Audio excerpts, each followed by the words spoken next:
Gilbert Chikli has stolen millions from some of the world's biggest corporations. His lavishly furnished home in Israel is a compound with security cameras. It's a sign of his success. We understood that a bank president does what he pleases, and via orders he gives, he can end up doing all kinds of impossible or unimaginable things. And therefore, I decided to pretend to be a president.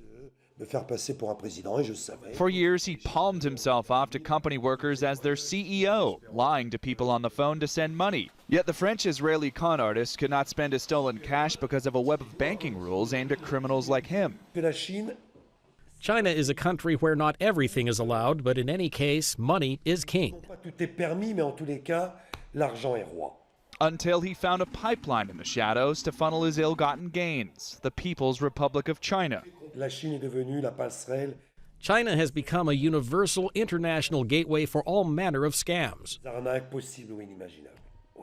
The con artist told the AP he laundered most of his money through China and Hong Kong.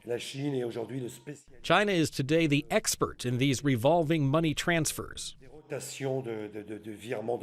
money washing machine Chikli used worked like this. He conned companies into sending money into Eastern Europe, then bounced the funds to China, after which arranged for them to be withdrawn in cash. The money would be used to purchase merchandise and commodities. Then for a bribe, a Chinese vendor would issue fake receipts to Chikli's shell companies, creating a legal paper trail. Typically, Chikli would buy some goods but forward most of the cash to another account he controlled.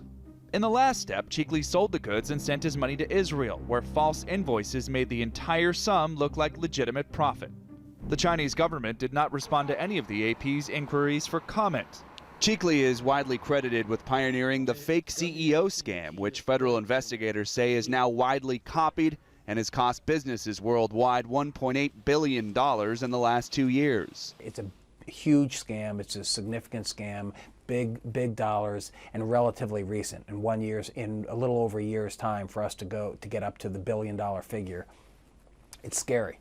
Now retired from the FBI, J.B. Nkowski says the agency traced fake CEO scam transfers to 70 countries. The money is has been initially going into over 70 different countries. At the very top of that list is Hong Kong and China. Police believe Chinese migrants and Israeli conmen worked together in the Parisian neighborhood where Chikli once ran a clothing business. The groups created a money laundering system which some migrants believe to be the most effective, reliable way for Chinese merchants to send money back to China.